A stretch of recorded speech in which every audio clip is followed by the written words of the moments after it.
Hello students, in previous lecture we discussed about some properties of sets.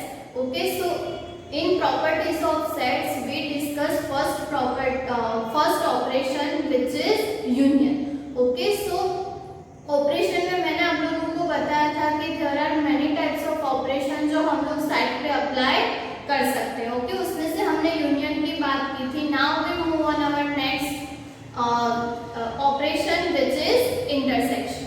Okay, so in intersection हमने union में देखा था कि union में हम लोग क्या करते हैं कि एलिमेंट्स ऑफ ए और बी, दैट मीन्स कि आइदर हम लोग ए के एलिमेंट्स ले सकते हैं देन बी के, दैट मीन्स कि दोनों के कंबाइंड जो भी एलिमेंट्स है वो हम लोग यूनियन में कंसीडर करते थे. नाउ इन इंटरसेक्शन की इंटरसेक्शन की डेफिनेशन क्या कहती है कि वहां पे हमें सिर्फ वही एलिमेंट्स कंसीडर करने हैं जो दोनों सेट में common. Okay, so by definition अगर देखना हो तो हम लोग कह सकते हैं कि if A and B are two sets then A intersection B is what कि elements common in both A and B, that means कि जो भी एलिमेंट दोनों सेट में कॉमन होगा वही हम लोग इंटरसेक्शन में कंसीडर करेंगे. ओके, सो डेफिनेशन में वही दिया हुआ है कि intersection is what the set of all those elements which belong to both A and B. ये खास ध्यान में रखना क्योंकि हमने यूनियन में देखा था कि A और B, that means कि वहाँ पे दोनों के एलिमेंट्स लेने हैं. एंड का मतलब क्या है, दोनों में जो कंबाइंड है वही हमें एलिमेंट्स कंसीडर करने और उसको मैथमेटिकली रिप्रेजेंट करना हो तो जैसे हमने यूनियन को किया था वैसे ही यूनियन का सिंबल U जैसा है और इंटरसेक्शन का सिंबल उल्टा U, दैट मींस कि आप लोग उसे इस तरह से डिनोट कर सकते हैं. ओके, सो उसका नोटेशन A इंटरसेक्शन B, उसको रीड भी ऐसे ही करना है A intersection B. Okay, then X such that X belongs to A and X belongs to B, that means the elements who belongs to both sets A and B. Okay, उसको अगर हमें represent करना है Venn diagram में तो हम उसको कैसे रिप्रेजेंट करेंगे, तो हमें पता है कि पहले हमें यूनिवर्सल सेट कंसीडर करना है then both set A and B. अब ऐसे सेट्स हम ड्रॉ करते हैं तो दोनों में कॉमन पोर्शन कितना होगा ये. ओके, सो दोनों में जो कॉमन है उससे हम क्या कहेंगे इंटरसेक्शन, दैट मींस कि जो लाइनिंग किया हुआ पार्ट है वो आप लोगों के लिए क्या हो जाएगा intersection of two sets. Okay, so इसे हम लोग क्या कहेंगे A intersection B. Okay, so ये चीज ध्यान में रखना. अब इट इज नॉट नेसेसरी कि हमें कभी कभी दो सेट्स में सारे एलिमेंट्स कॉमन मिले ही. ऐसे भी सेट्स है जहां पे कोई भी एलिमेंट कॉमन ना भी मिले तो वहां पे उस टाइप के सेट को हम लोग क्या कहेंगे disjoint set. Okay, so disjoint set में होता क्या है कि जब भी हम लोग टू सेट्स का इंटरसेक्शन करेंगे तो वहां पे हमें नल सेट मिलेगा, दैट मींस कि 5. ओके, एक भी एलिमेंट कॉमन नहीं होगा तो वहां पे हम लोग जब कॉमन एलिमेंट की बात करेंगे तो कोई भी एलिमेंट नहीं होगा तो उसे हम लोग कैसे डिनोट करते हैं 5 से. ओके, सो डिसजॉइंट सेट की डेफिनेशन क्या कहती है कि A and B two sets है सच दैट अगर आप लोगों को ये मिल रहा है कि A intersection B is equals to 5, so ये कंडीशन अगर सेटिस्फाइड हो रही है तो उस टाइप के सेट्स को हम लोग क्या कहेंगे डिसजॉइंट सेट. दैट मींस कि अगर ये कंडीशन है तो A and B are disjoint set. अब उसको अगर हमें वेन डायग्राम में रिप्रेजेंट करना है तो हम कैसे करेंगे, सो सेम यूनिवर्सल सेट और कोई भी एलिमेंट कॉमन नहीं है तो उसे हमें दो अलग अलग सर्कल में रिप्रेजेंट करना है. First one is A and second one is B. ध्यान रखना कि जब भी इस तरह से आप लोग डिसजॉइंट सेट रिप्रेजेंट करो तो वो कहीं पे टच नहीं होना चाहिए, मतलब कि टच करोगे तो वहां पे एलिमेंट्स कॉमन हो जाएंगे. ओके, सो ये चीज ध्यान में रखना कि आप लोगों को दो अलग अलग सेट ड्रॉ करने. ओके, सो इस तरह का सेट्स मिलेगा उसे हम लोग क्या कहेंगे डिसजॉइंट सेट्स. ओके, तो ये थी definition which is intersection and disjoint sets. Okay, जैसे हमने अब यूनियन की property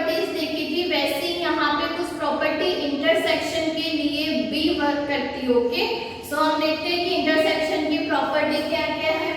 so first one is A intersection B is equals to B intersection A, that means की कम्यूटेटिव लो। ओके, सो ये चीज ध्यान में रखना कि commutative law always held in intersection. Okay, जैसे कि हम ले रहे हैं दो सेट्स यहाँ पे कि a is equals to 1 2 3, then b is equals to 3 4 5। Okay, so इसका इंटरसेक्शन हमें फाइंड करना है, तो हम क्या लेंगे कि ये जो एलिमेंट है 3 वो दोनों में कॉमन है, तो intersection is what only 3। Okay, so या तो आप लोग ये इंटरसेक्शन डी फाइंड करो या बी इंटरसेक्शन ए फाइंड करो, दोनों में आंसर क्या मिलेगा same, which is 3। So commutative law always help करेगा इंटरसेक्शन। ओके, इसी को अगर वेन डायग्राम में देखना तो आप लोग ऐसे देख सकते हो कि यहाँ पे 1 2 3 दोनों में कॉमन है, तो 3 4 एंड 5। तो कुछ इस तरह से हम लोग इंटरसेक्शन को वेन डायग्राम में रिप्रेजेंट कर सकते हैं with some examples. Okay, now next is associative law. So associative law is what? Ki A intersection B, then intersection C is equals to A intersection bracket में B intersection C. ये दोनों always कैसे मिलेंगे? Equal.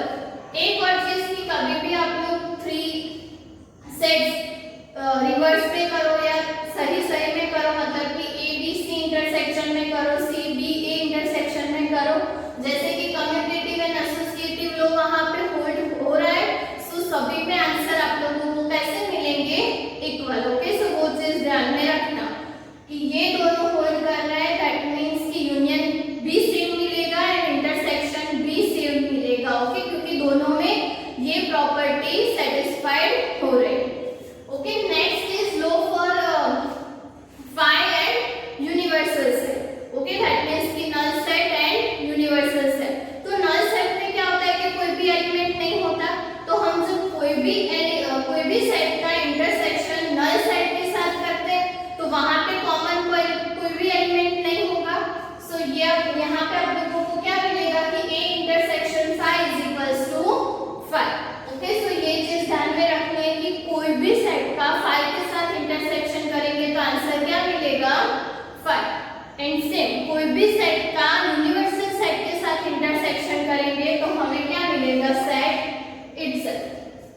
वैसे भी हमें पता है कि जब भी हम लोग इंटरसेक्शन की बात करेंगे तो एक चीज ध्यान में रखना कि जो सेट छोटा होगा उसके आंसर हमें मिलेंगे अगर वो उसका सबसेट है तो।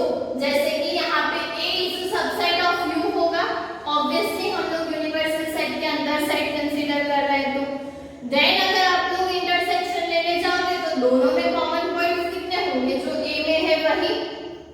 ओके, सो इंटरसेक्शन के लिए ये चीज ध्यान में रखना कि जब भी यूनिवर्सल सेट के साथ इंटरसेक्शन करेंगे तो आंसर क्या मिलेगा वापस से वही सेट। इसलिए आप लोग इसको आइडेंटिटी एलिमेंट भी कह सकते हो फॉर इंटरसेक्शन। ओके, एक और रिजल्ट है जो हमने पहले यूनियन के लिए देखा था कि if A is a subset of B, then union के लिए हमें रिजल्ट क्या मिला था कि A union B is equals to B।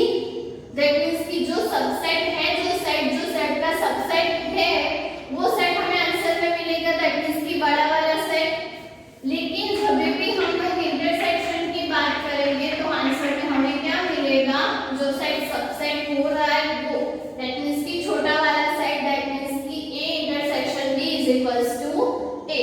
तो ये एज अ रिजल्ट ध्यान में रखना कि अगर A is a subset of B है तो यूनियन में B मिलेगा और इंटरसेक्शन में A। ओके, लास्ट वन है जो डेनोटेड लो है, दैट मींस कि A intersection A, that means कि सेट का इटसेल्फ के साथ इंटरसेक्शन करेंगे तो वापस से वही सेट मिलेगा, वो भी बट ऑब्वियसली 1 2 3 का 1 2 3 के साथ इंटरसेक्शन करोगे तो कॉमन एलिमेंट्स कौन से होंगे 1 2 3, which is nothing but set A।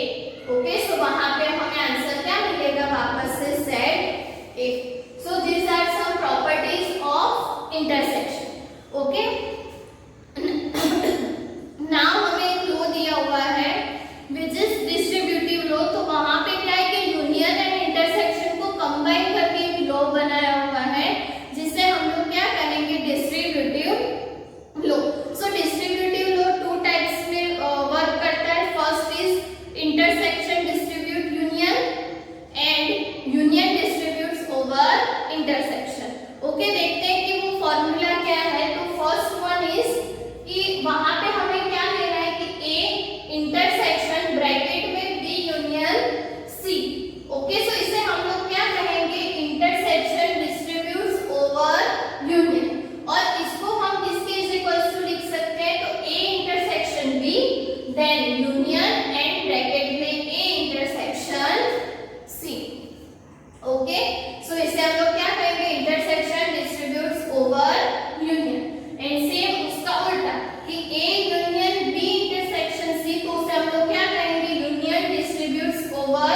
Venn diagram को टेक्स्ट बुक में अच्छे से दिया हुआ है तो एक बार उसको देखना।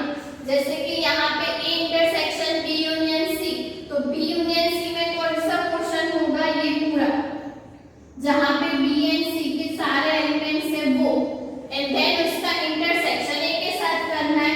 तो A वाला पोर्शन सिर्फ इतना है, तो अल्टीमेटली आप लोगों को ये वाला पार्ट मिलेगा। सेम जब भी हम लोग A इंटरसेक्शन B करेंगे तो ये वाला part, okay, and A intersection C करेंगे तो ये वाला जो पोर्शन है ये मिलेगा, ओके।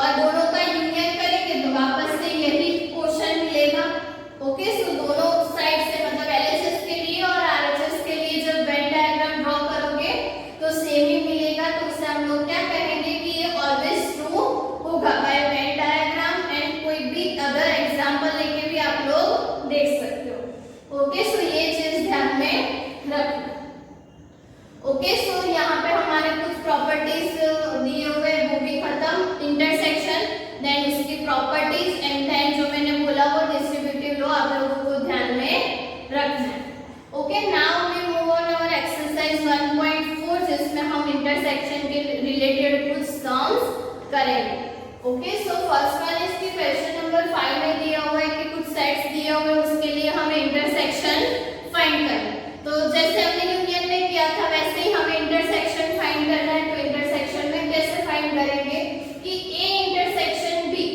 तो A इंटरसेक्शन B फाइंड करना है तो दोनों में जो कंबाइंड एलिमेंट्स है वो हमें सिर्फ लिखने हैं। सो 1 2 3 4 एंड 3 4 5 6 दोनों में कंबाइंड क्या है, 3 4। सो A intersection B is what, 3 and 4। Same way में 3 सेट्स के लिए तो जैसे हमने यूनियन में किया था वैसे ही पहले 2 सेट्स का इंटरसेक्शन, उसके बाद थर्ड के, ओके। सो यहाँ पे क्या मिलेगा, फर्स्ट A इंटरसेक्शन भी हमने फाइंड किया 3 4 एंड उसका इंटरसेक्शन C के साथ दैट मींस कि 5 6 7 8। अब दोनों में देखोगे तो दोनों सेट्स में कोई भी एलिमेंट कॉमन नहीं है, तो इसका आंसर क्या हो जाएगा, 5, ओके। अगर एलिमेंट्स कॉमन मिल रहा है तो ठीक है, अगर नहीं मिल रहा है तो answer is 5, okay. Same question number 6 में हमें कुछ सेट्स दिए हुए हैं एंड देन हमें ये चीजें फाइंड करनी है जहां पे यूनियन इंटरसेक्शन कंबाइन में दिया हुआ है। अगर ऐसा कुछ दिया हुआ है तो खास ध्यान में रखना कि ब्रैकेट वाला आंसर हमें पहले फाइंड करना है और उसके बाद हमें आगे की प्रोसेस करनी है, ओके। वरना कंफ्यूज हो जाओगे कि पहले क्या करना है बाद में क्या करना है। सो ये चीज ध्यान में रखना कि ब्रैकेट सबसे पहले हमें सॉल्व करना है। सो यहाँ पे A को एज इट इज रखो, B यूनियन C, तो B यूनियन C हमें क्या मिलेगा, 7 9 11 13 एंड 11 13 ऑलरेडी है तो हम उसको रिपीट में नहीं लिखेंगे, 15, ओके। अब A जो है वो क्या है हमारा 3 5 7 9 11 और इसका इंटरसेक्शन इसके साथ करना है, तो दोनों में कंबाइंड एलिमेंट कौन से 7 9 एंड 11। सो इसका आंसर क्या होगा, 7 9 11, ओके। सेम वे में यहाँ पे A union D intersection B union C, तो मैं जैसे मैंने बोला कि हमें ब्रैकेट पहले सॉल्व करना है तो हम पहले क्या करेंगे, A यूनियन D फाइंड करेंगे। सो A यूनियन D क्या है, A दैट मींस कि 3 5 7 9 11 सॉरी ओके 11 एंड उसके बाद उसका यूनियन D के साथ तो 15 एंड 7 ऐसा कुछ होगा।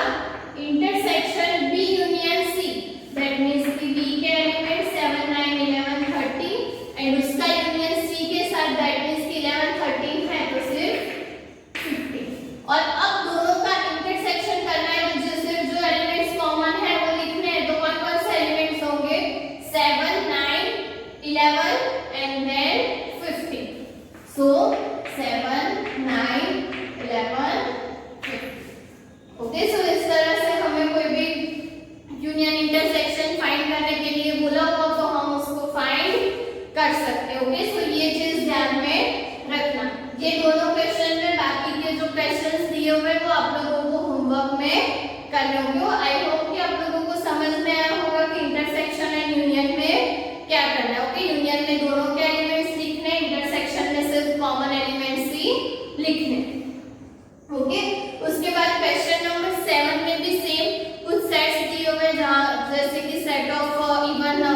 Natural number, set of odd natural number, prime number etcetera etcetera. तो वहां पे अगर आप लोगों को सेट बिल्डर फॉर्म में दिया हुआ है तो पहले आप लोग शायद आप लोगों को डायरेक्ट समझ में नहीं आ रहा है तो आप उसे रोस्टर फॉर्म में देख लो और फिर उसका इंटरसेक्शन फाइंड करना है। तो देखो कि दोनों में एलिमेंट्स कॉमन कौन से मिल रहा है। जैसे कि आप लोगों को दिया हुआ है कि set of natural number, okay, so वहां पे 1 2 3 4 एंड सो ऑन एलिमेंट्स होंगे। सपोज कोई सेट ए दिया हुआ है जहां पे सेट ऑफ इवन नंबर्स, तो वहां पे 2 4 6 8 एंड सो ऑन। अब ऑब्वियसली इन दोनों का इंटरसेक्शन करना है तो कौन से एलिमेंट्स मिलेंगे, common 2 4 6 8 and so on.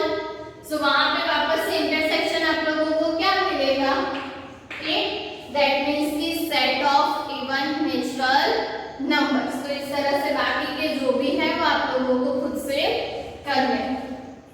Okay, next is question number 8। So question number 8 में हमें फाइंड करना है कि जो पेयर हमें दी हुई है वो डिसजॉइंट है कि नहीं। सो डिसजॉइंट के लिए हमने कौन सी कंडीशन देखी थी कि a intersection b is equals to 5। Okay, so अगर a intersection b is equals to 5 हो रहा है तो डिसजॉइंट सेट्स है, अगर नहीं हो रहा है तो नहीं है। सो बेसिकली हमें पेयर में क्या करना है, इंटरसेक्शन फाइंड करना है। अगर 5 मिला तो डिसजॉइंट है, अगर नहीं मिला तो डिसजॉइंट नहीं। यहाँ पे हम लोग सपोज फाइंड करते हैं a इंटरसेक्शन b, इसको a कह दो इसको b कह दो, तो यहाँ पे हमें इंटरसेक्शन क्या मिलेगा, a e। ओके, e दोनों में कॉमन है तो हमें क्या मिलेगा, a intersection b e which is not equals to 5। ये 5 नहीं है तो हम इसको करेंगे नॉट डिसजॉइंट सेट्स। तो वहां पे लिख देना कि not a disjoint sets. Okay, then third one जो दिया हुआ है उसमें क्या दिया हुआ है कि x such that x is an even integer and x such that x is an odd integer। अब ऑब्वियसली इसको आप लोग साइक्लिक फॉर्म में भी देख सकते हो कि जब भी हम लोग even integer and odd integer का इंटरसेक्शन करेंगे तो वहां पे हमें कोई भी कॉमन एलिमेंट नहीं मिलेगा, क्योंकि इवन नंबर से और ऑड नंबर से, तो वहां पे हमें कोई भी एलिमेंट कॉमन नहीं मिलेगा। सो वहां पे क्या हो जाएगा कि a intersection b is equals to 5। Therefore ये जो है वो डिसजॉइंट सेट्स हों, disjoint sets. Okay, so disjoint sets के पेयर के लिए आप लोगों को ये चीज सिर्फ वेरीफाई करनी है कि उसका इंटरसेक्शन नल सेट हो रहा है कि नहीं। ओके, सेम ऐसा आप लोगों को क्वेश्चन नंबर 12 दिया हुआ है जहां पे आप लोगों को सिर्फ ट्रू फॉल्स लिखना है कि डिसजॉइंट दिया हुआ है कि are disjoint sets not disjoint sets. तो चेक करना है कि वो स्टेटमेंट जो है वो ट्रू है कि नहीं। सो वहां पे सिर्फ ट्रू फॉल्स लिखना है, तो वो क्वेश्चन भी आप लोगों को होमवर्क में करना है।